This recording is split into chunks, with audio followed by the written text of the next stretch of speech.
Siguro ano na lang, nakasanayan ko na siya every morning. Sa bagay, oo, pagkasanay ka naman, parang Diba? talagang magugulat ka, ala, tapos na ako. 'Di ba? Sexy Megan! Yes, like a barista.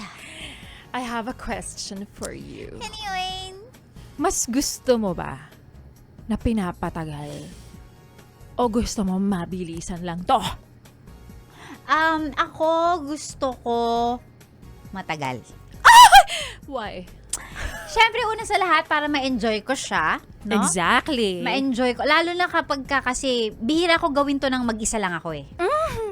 Kasi anong naman pag mag-isa ka lang, di ba? Exactly. Mag-enjoy ka mag-isa lang. So, dapat lagi talagang may kasama ako. So, dahil may kasama ako, edi, gusto ko lang, susulitin natin to, bre. Correct. Ganon. Savor the moment ang peg. Yes. Ba't ikaw ba? Ako kasi may mga pagkakataon na parang gusto ko mabilisan. Gusto ko naman minsan pinapatagal. Mabilisan? Oo. Like, paano ba? Nagmamadali ka? Ganyan? Depende siguro kapag may gagawin pa ako o kaya depende siguro kapag papasok na ako sa trabaho. So, natatapos mo ng mabilis? Talagang bago pumasok sa trabaho, kailangan namin bilisan. Yan, tulad ng sinabi mo, gusto ko rin may kasama para na-enjoy ko to, Oo. 'di ba? Yun, mas minsan gusto ko mabilis. May mga pagkakataon naman na parang nire-ready ko yung sarili ko kasi, tatagalan ko to ngayon. Na parang mag-ready kayo, sasabihan mo siya na, uy, Oo. mamaya. Ganon. Mamaya, oo. mag-ready ka. Oo. Kasi kailangan sabay tayo. Mm-mm. Tagalan natin to. Ganon. Para sulit. Okay. Oo, may mga ganon eh. Buti na kakaya mo ng mabilis. Siguro ano na lang, nakasanayan ko na siya every morning. kung kapag gusto Sa namin, bagay, oo, pagkasanay ka naman, parang Diba? talagang magugulat ka, ala, tapos na ako. 'di ba? Kasi Oo, nga ito na yes, yung naging yes, routine yes. mo siya tuwing umaga kapag tara. Everyday kayo? Hindi everyday. Sa paano? Well, I think na lang din. So Paano? paano? Wala, tinatanggap na lang namin na hindi namin to kayang gawin everyday. Okay. Oo. May mga pagkakataon talaga na parang nakaka-disappoint, syempre. Nakakalungkot. Wala tayo today. Parang Oo, gano'n. ano ba yan? Syempre, siya, malulungkot siya na parang hindi ba kaya? Pwede bang gawin natin to bago ka pumasok sa opisina? So, pagka ikaw tinatanong ng gano'n, ano siya ang sagot mo? Malilate ako, magagalit sa akin yung boss ko. Okay. O, Pero pag kunwari, kung kinagabihan naman, pag nagkita na kayo ulit, Ayan na! Talagang minsan nakaka-round 2 pa. hala, totoo. Like, bago matulog? Oo. Isipin mo, pagod ka na maghapon, Tapos, pero kinakaya mo. Nakakadalawang rounds pa? Exactly. Oo. Talaga? Oo, pero tulad nga nung sinabi mo, minsan bago pumasok sa trabaho, ano ba yung pakiramdam? Bakit magde-decline ka sa kanya? Anong nararamdaman niya? Oo. Pero syempre, minsan pinagbibigyan ko. Pag Parang kahit wala ka sa mood. Oh, no? quickie lang. Ganon. Talaga. Quick lang tayo. Tara na. Kasi sabi mo nga, kaya mo naman siya ng mabilisan. Oo, pinipilit. Okay, Pinipilit, oo. pero nakakabitin. Kasi parang, ayun nga, ako pag ganun, parang feeling ko hindi siya may enjoy pag mabilisan lang Tapos Oo. yung nagmamadali kayo pareho na, wait lang, hindi pa ako tapos Eh di ang aga nyo magsisimula. diba? Ganun. Ako, Morning person ka kasi ata. Pero hindi ko siya ginagawa sa umaga. Ay, talaga? Anong oras? Hindi. Minsan hapon. Ay, pag-uwi mo? Pag uwi, yes. Kasi nga pang umaga Pag-uwi. ka. Oo.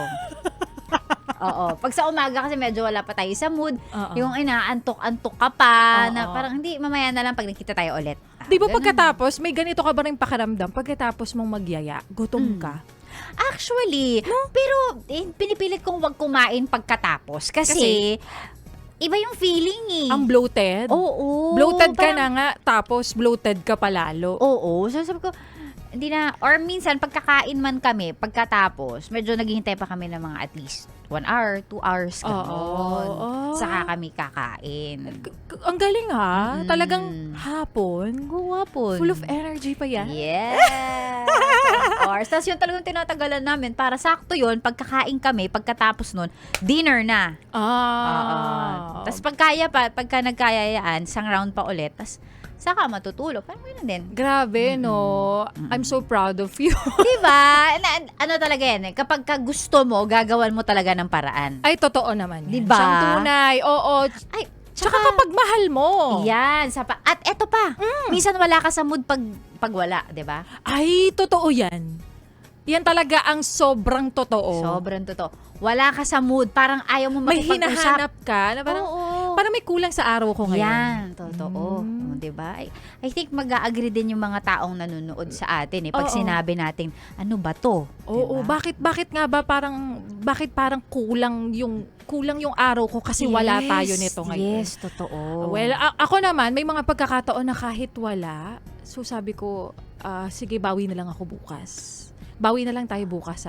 Medyo pagod kasi ako ngayon, parang mas gusto ko na lang munang magpahinga. Yeah, totoo. Bukas na lang natin to gawin. Correct. Tsaka kasi pagkatapos, tas pag matutulog ka, parang, wait lang, hindi ko kaya matulog pagkatapos nito eh. Yun, di ba? Oo. Kaya mas pipiliin mo, hindi, tulog na lang muna tayo. Bukas na yan. Oo. Kasi nagising na kayong dalawa eh. Diba? Buhay na buhay ka. Oo, buhay na buhay ka. So, puyat na naman tayo nito, Oo, B. correct. Pagpabukas na yan. Yes. Para dun sa mga nanonood, ano na naman yung pinag-uusapan nyo. Alam nyo guys, huwag kayong masyadong mag-isip ng kung ano-ano dyan kasi kami lang to. Kami lang to na pinag-uusapan kung ikaw ba mas gusto mo matagal o mabilisan ang pag-inom ng kape. Kape! O, diba? May mga tao talagang nagkakape sa gabi, ha? Oo, totoo. And, well, ako kasi pag nagkakape ako sa gabi, hindi talaga ako makakatulog agad. Pero yung iba, I think may iba na yun daw ang pampatulog nila. Alam no, kabataan ko! Yung mga 20s pa ako, yan. Kahit nagkakape ako sa gabi, kaya kong itulog yan. Talaga? Oo! Hindi na-acid. Pag sa gabi, parang na ako. Ina-acid na ako niyan. Nagugulat din ako sa sarili ko, pero ito nung nag-30 na ako, hindi ko na kaya. So, dapat after 6, hindi na ako nagkakape kasi dilubyo yan. Oo, diba? Magkukurok-kurok na yun siyan mo niyan pag ganyan eh. Tsaka grabe, naghahanap, para ako may tinirang di mo malaman, naghahanap ka ng gagawin. Kasi nga gising na gising ako. Gising na gising ka. Kaya minsan, ayan, every morning, syempre, matik yan. Talagang Kape meron ka lagi. Oo, dapat kahit konti, meron akong iinuming kape. Buti na gagawan mo pa ng Kasi pagka sa umaga, like ako, Ang pag sakit sa nagmamadali na, masakit sa tiyan, hindi naman ako mahilig mag-breakfast. Tapos pagka nagmamadali ka na, parang isipin mo, hindi sa na yan, sa hapon na yan. Kaya madalas sa hapon na ako nakakainom. Kasi oras mo, pang umaga ka. Kaya pagdating mo na dito sa office, dito ka na iinom. Dito. Or pagkatapos na ng board work, saka ako iinom. So hapon na. Hapon na talaga ako nakakainom. Okay. Hindi siya during your talaga. Oo. Ano Yung to time ng kape to pasok. baka sabihin nyo kung anong inom na naman yan. Nag-iinuman sila. Hindi kami Hindi kami nagiinuman dito. Kape to! Kape ang pinag-uusapan namin dito. Kape. Kape yung iniinom. Oo. Yun. So, yun. Ayun, ako kahit nga minsan after programa ko sa radyo, medyo nagdadalawang isip na ako niyan kung kailangan ko bang uminom, kailangan ko bang ubusin tong kape ko. Pero Ayan. eto baka hindi alam ng mga tao, si Laika mahilig mag-recycle ng kape yan. Kaya naniniwala ko pag sinabi niya pinapatagal niya, pinapagpabukas pa niya. Sabihin mo yung technique mo sa mga nanonood. Ito ang technique dyan. Kung may bibilin kayong kape o para dun sa mga laging sinasabi mag-iipon pero magbibili pa rin ng overpriced coffee. Starbucks! O yan, Starbucks kayo, 'di ba? 20 bibilin mo, hot kagad ang bibilin mo. Kalahati nun, inumin mo, ubusin mo. Kalahati niyan bukas cold na siya. Lagyan mo na siya ng ice. Oh, 'Di ba? Yung mga kape sa loob ng rep namin sa office kay Laika lagi yon. So, pag Talaga nakalagay ba? sa panghat, oo. Ako lang may nirep ka doon kanina. Kape Wala mo na- yun. Ano yun? Milk yun. Milk na pang kape yun. Pero bukas ko na yun iinumin. Hindi ako weird. Maraming gumagawa niyan. Tsaka hacks mo yan para Makatipid. Magtipid ka. Para ang venti na nasa worth 300 na ba ngayon? Oo. Yung mga mahaling kape. More or less. Good for 2 days. Diba? Bukod sa nag-isip ka ng kung ano-ano dyan habang pinapanood kami, nakakuha ka pa ng payo mula kay Sexy Megan at Laika Barista. 20 ang bibilin, hot siya ngayon, pero bukas ice cold na siya.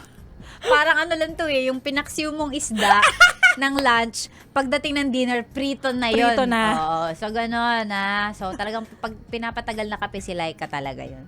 Hanggang kinabukasan pa. Sa'yo ko nga lang nakuha yun eh. Seryoso ba? Yung nagre-ref ng kape. Pero may na-microwave.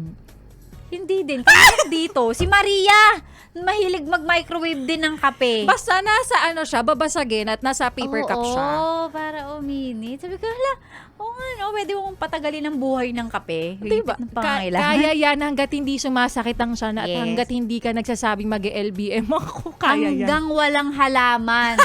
Ha? Hanggang walang mga lumulutang-lutang na broccoli dyan, pwede pa. Pwede naman. Kung may lumutang dyan, edi matcha siya. Oh, Edi naging matcha.